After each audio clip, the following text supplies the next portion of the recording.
अंदाज से सोचता है। कहने वाले ने खुशी खुशी कहा, या रसूल अल्लाह, वो अबू जहल है ना, अबू जहल, उसका वो फुला गुलाम है ना, जो बहुत ज्यादा उसकी चापलूसी करता था और उसकी वजह से आपको अजियतें देता था, आपको तकलीफें पहुंचाता था, आपको सताता था। हुजूर इतना बीमार पड़ गया है, अब उसके बचने की कोई उम्मीद नहीं है। और अबू जहल ने उसको घर से निकाल करके उस झोपड़े में, टूटे झोपड़े में डाल दिया है। उसका कोई पुरसान हाल नहीं है, बीमारी की वजह से वो तड़प रहा है। सच कहना मुसलमानों और बहनों की भी तवज्जो, अगर मैं और आप होते उस जगह पर तो बोलो हमारी खुशी की इंतहा न रहती। ये हमें सताता था, ये हमें गाली देता था, ये हमें दुख पहुंचाता था, अच्छा वो मुझे सताने की वजह से ये सजा मिली है। ये हमारी सोच है। अगर हमें सताने वाला उसका एक्सीडेंट हो जाए तो हमारी सोच ये है कि मुझे सताया इसलिए इसका एक्सीडेंट हुआ है। भाई तू क्या है, मैं क्या हूँ? दीन सीखने की कोशिश करो। अल्लाह अकबर, अल्लाह अकबर। कहने वाले ने कहा, आपको सताने वाला आगे बढ़ रहा है। जिस काम से हुजूर जा रहे थे उस काम से जाना छोड़ दिया। जिस काम से अल्लाह के रसूल सल्लल्लाहु अलैहि वसल्लम जा रहे थे उस काम से जाना छोड़ दिया और फरमाया चलो हम उसकी इयादत करेंगे, उसकी निगाह कुर्सी करेंगे। और दुनिया में लाओ कोई ऐसा कायद, लाओ कोई ऐसा रहनुमा, लाओ कोई ऐसा रहबर जो दुश्मनों की इयादत करने जाता हो। अरे लोग तो दोस्तों की इयादत करने नहीं जाते। ये मेरा नबी है और सिर्फ मेरा नबी है जिसके सीने में इंसानों के लिए प्यार कितना है कि अपने दुश्मन की इयादत के लिए जरूरी काम छोड़ करके तशरीफ ले जा रहे हैं। और गए तो सीधा उसके बिस्तर पे जाके बैठ गए। अंदाजा तो करें उसके बिस्तर को क्या मकाम मिल गया है। जो कदम अर्श पर पहुंचते हैं वो कदम उसके बिस्तर पर पहुंचे हैं और करीब बैठकर उसके माथे पे हाथ रखते हैं और हाथ रख के कहते हैं कैसे हो। अल्लाह अकबर। ऐ नाम में उनके इतना असर, जी उठते मुर्दे भी सुनकर वो हाल अगर खुद ही पूछे बीमार का हाल क्या होगा। अल्लाह अकबर। सरकार ने पेशानी पे हाथ रखा और हाथ रख के कहा कैसे हो। उसको अल्लाह अकबर तड़प रहा था और तड़प तड़प के कहता था हाय जब तक मेरे अंदर ताकत थी लोग मुझसे काम लेते रहे, अब मेरे अंदर से ताकत खत्म हो गई तो लोगों ने मुझे ज़ाय कर दिया। वो तड़प तड़प के कहता लोगों ने मुझे ज़ाय कर दिया, लोगों ने मुझे ज़ाय कर दिया। जब जब वो कहता लोगों ने मुझे ज़ाय कर दिया, आका उसकी पेशानी पे हाथ रख के कहते मगर मोहम्मद तो तेरे सराहने मौजूद है, मगर मोहम्मद तो तेरे सराहने मौजूद है, मगर मोहम्मद तो तेरे सराहने मौजूद है। और हुजूर के सर पे हाथ रखने से अल्लाह ने उसको राहत दे दी, उसको आराम दे दिया, उसको चैन दे दिया। फिर हुजूर उठ करके जाने लगे तो सहाबा ने कहा या रसूल अल्लाह इतने अहम काम से जा रहे थे, वो काम छोड़ करके आप उस बीमार के पास बैठ गए। तो मेरे नबी ने फरमाया, मेरे आका का फरमान सुनो, ऐ मेरे सहाबा रात भर नफिल पढ़ने से बेहतर है कि चंद लम्हा किसी बीमार के सहारे बैठ जाया।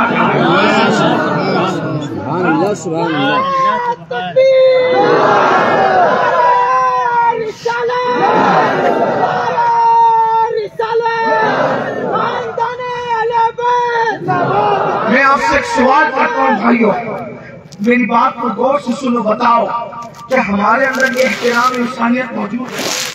आज हमारा पड़ोसी हमसे तंग है, सच कहना, पड़ोसी लोग हमसे खुश नहीं है।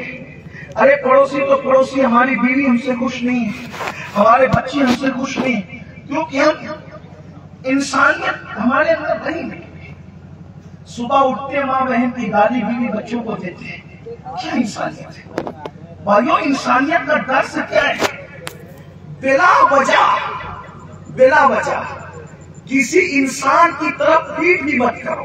देखो दर्स क्या है, बिला वजह किसी इंसान की तरफ पीठ भी मत करो। आपने अक्सर देखा होगा कि जब आपके हमारे इमाम साहब फर्ज नमाज पढ़ाते हैं तो फर्ज नमाज पढ़ाने के बाद या तो वो दाएं मुड़कर बैठ जाते हैं या तो वो बाएं मुड़कर बैठ जाते हैं। आपने देखा है? देखा कि नहीं देखा? मस्जिद जाएंगे तो देखेंगे ना, है? और आगे की सफ में रहेंगे तो देखेंगे ना। वो तो बिल्कुल पंखे के नीचे हम पीछे रहते हैं। 12 नमाज पर बयान हो गया, मेरा जो उन्वान है मैं उस पर बात करूं, क्यों बैठते हैं? मैं अगर गलती करूं तो हमारे उलमा मेरी इस्लाह करेंगे। 90% पब्लिक का जहन यह है कि उस तरफ मदीना मुनव्वरा है इसलिए बैठते हैं। देखिए, नीयत तो हमारी ये भी होती है, लेकिन दाएं तरफ सिर्फ मुड़ने का हुक्म नहीं है, बल्कि दाएं भी मुड़ सकते हैं और बाएं भी मुड़ सकते हैं। तो दाएं तरफ तो मदीना मुनव्वरा है, लेकिन फिर बाएं क्यों? दोनों तरफ की इजाजत है। वजह तो मैं ये इनकार नहीं कर रहा हूं कि मदीना मुनव्वरा की तासीर, ये इनकार नहीं है, लेकिन असल जो मुड़ने की वजह है, क्योंकि हुजूर खुद भी मुड़ते थे। तो हुजूर अलैहिस्सलाम किस वजह से मुड़ते थे? भाई हम तो मुड़ रहे चले मदीना मुनव्वरा, लेकिन हुजूर किस वजह से? वो तो जाने मदीना मुनव्वरा, बल्कि जिसकी वजह से मदीना खुद मदीना हुआ है। वरना मदीना कब मदीना था? मदीना तो यसरब था, यसरब। फिर वो मदीना कैसे हो गया? इसीलिए तुम लोगों को कहते समझो। लोग कहते हैं नबी के चाहने से क्या होता है? हमने कहा नबी सिर्फ खाक पे कदम रख दे तो यसरब मदीना हो जाता है, मदीना। और यसरब में और मदीने में फर्क ये है, जब तक यसरब था वहां बीमारियां और बलाएं थी, जब मदीना हो गया तो उसकी खाक भी खाक शिफा हो गई। न हो बीमार जिस आराम को, न हो आराम जिस बीमार को सारे जमाने से उठा के लेके आए था उनके आस्थाने से। इस घर की हुजूरी ही इस यहाँ की दवा ठहरी है, ज़ैर मुआसी का तैबा ही शिफा का। जिसके कदम में इतनी ताकत हो कि जो खाके यसरब को मदीना बना दे, वो मेरे नबी के तल्ले है। लेकिन हुजूर नमाज के बाद दाएं या बाएं मुड़ जाते। हिकमत क्या है? हिकमत तवज्जो, हुजूर का तरीका, हिकमत। क्योंकि पीछे मुसलमान होते हैं, सफ में इमाम के पीछे कौन होता है? वही पीट करके इसलिए खड़ा था कि नमाज में काबतुल्लाह की तरफ रुख करने का हुक्म है। लेकिन जब नमाज हो गई तो अब हुक्म नहीं है कि काबे की तरफ ही रुख कर, बल्कि पीछे मुसलमान है तो दाएं मुड़ जा या बाएं मुड़ जा, ताकि मुसलमानों की तरफ तेरी पीठ न रहे। जरा गौर तो करें, जिस मजहब ने इंसानों की तरफ पीठ करने से भी इस एतबार से रोका ताकि लोगों को पता चले कि इंसानियत का एहतराम, जितना एहतराम काबे का है उससे बढ़कर एहतराम एक मोमिन का है।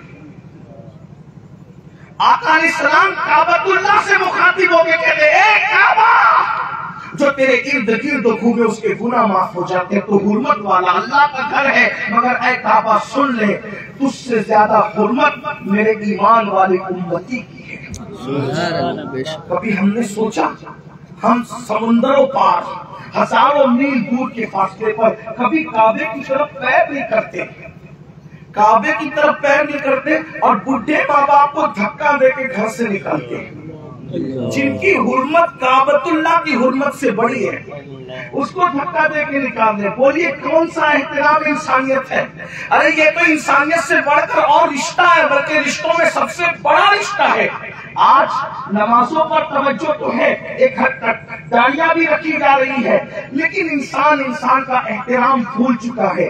आइए मैं आपको बताऊं, जब हम एक दूसरे से मिलते हैं, बातचीत करते हैं, तवज्जो करना, हमारी बातें क्या होती है पता है?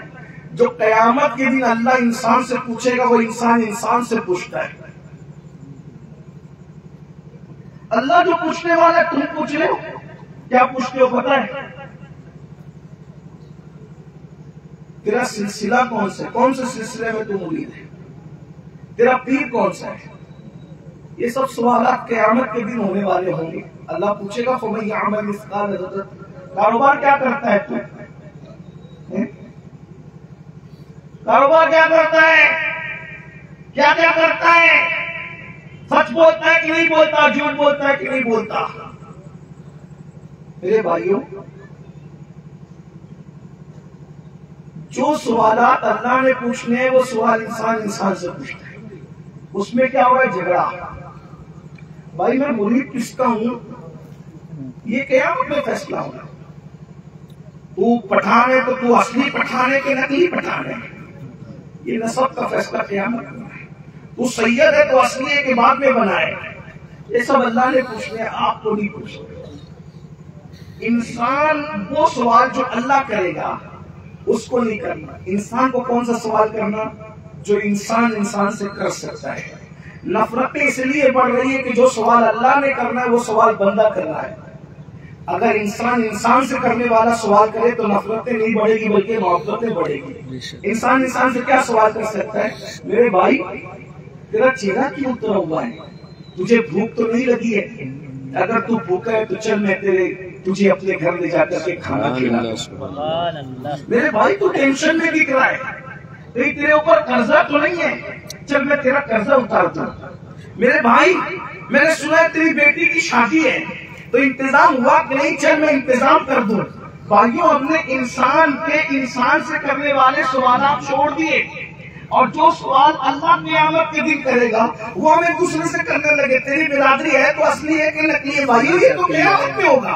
तू करता क्या ही क़यामत में होगा। तेरी रातें कैसे गुजरती क़यामत में होगा। अल्लाह के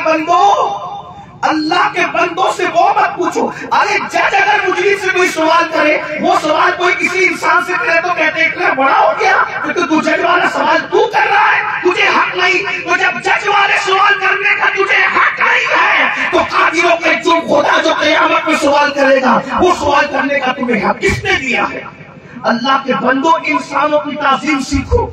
आगे मैं अपनी गुफ्तगू को समेटते हुए अब आपके सामने कुछ बातें रखना चाहता हूँ ताकि दर से इंसानियत सीख लो, इंसानियत का दर्स सीख लो। आज इंसानियत सिसक रही है, मोहब्बत नापैद है। मेरे भाइयों, हमने नमाज पर तकरीरें सुनी है, मैंने भी बहुत की, आपने मेरी बहुत तकरीरें सुनी, रोजे पे तकरीरें सुनी होगी। इसी तरीके से आपने नवाफिल की फजीलत पर, तहज्जुद पर, बहुत सारी चीजों पर। लेकिन आइए आज इंसानियत के साथ आज हम एक दूसरे का दिल तोड़ते हैं, ख्याल नहीं झिड़कते हैं। एक बात आपको बताऊं, हम आला हजरत की बात बहुत करते हैं लेकिन आला हजरत के साथ भी हम चीटिंग करते हैं। क्यों चीटिंग करते हैं पता है? जो बातें हमें पसंद है वही आला हजरत की लेते हैं और जो हमारे नफ्स पे गिरा गुजरती है हम उसको छोड़ देते हैं, ऐसे कि जैसे हमने सुना भी नहीं पढ़ा भी नहीं। देखिए आला हजरत क्या कहते हैं, सुनिए। आला हजरत अलैहिर्रहमा लिखते हैं कि किसी आशिक़े रसूल को, किसी मुसलमान को, मोमिन को, खुशअकीदा को बेवकूफ कहना भी हराम है। अब जरा तवज्जो करें, क्या क्या कहते हो ये तुम जानो, लेकिन मसलके आला हजरत क्या है वो जरा देखो। किसी खुशअकीदा मुसलमान को बेवकूफ कहना भी हराम है। अब बहुत गहराई से इसको सुनना, क्योंकि ये गुफ्तगू सुनने से ज्यादा समझने से ताल्लुक रखती है। और आप लोग क्या क्या कह जाते हो, माँ की, बहन की, इसकी, उसकी, पता नहीं कितनी गालियां निकालती। ये मसलक में तो बेवकूफ कहना भी खुशअकीदा मुसलमान को हराम पाया। लोग कहते हैं आला हज़रत बड़े शिद्दती थे। मैंने कहा जो शिद्दती होगा ये बात करेगा? वो शिद्दत जरूर करते थे मगर उनके लिए जिनके लिए कुरान ने हुक्म किया, और उनका दिल मोम से ज्यादा नर्म था उनके लिए जिनके लिए कुरान ने कहा रहमाउ बैनहुम। मुसलमानों ये दर्स इस्लाम सीख लो, 90% झगड़ों का खात्मा हो जाएगा। बेशक आज अपनी बीवियों को मारने लोग, तलाक की धमकियां देने लोग, 3-3 बच्चे होने के बाद अपनी बीवियों को लोग तलाक दे रहे। सालिमों, किसी किसी का हुस्न, किसी की जवानी से मुकम्मल लुत्फ अंदोज होने के बाद, 3-3, 4-4 बच्चों के बाद जब किसी औरत को तलाक दोगे तो सोचो उसकी रातें कितनी सिस्कियों के साथ निकलेगी, किस कदर करवटें बदल कर वो रातें गुजारेगी। याद रखना, और अच्छी तरह ये जुमला याद रखना, सैयदुस सादात मौलाए कायनात सैयदना अली के मुर्तजा कर्रमल्लाहु ताला वजहुल करीम ने फरमाया, अल्लाह काफिरों को तो मोहलत दे देता है लेकिन अल्लाह जालिमों को मोहलत नहीं देता। जुल्म मत करो। आज कौन की बेटियां तलाक पाती हैं तो तलाक पाने के बाद उनको कौन मुंह लगाएगा, उनसे कौन रिश्ता करेगा, उनसे कौन निकाह करेगा। मेरे भाइयों 30-30, 35-35 साल की बच्चियां जब कुंवारी बगैर रिश्ते के घरों में बैठी हुई है तो ये तलाकशुदा औरतों को कौन अपने साथ रखेगा।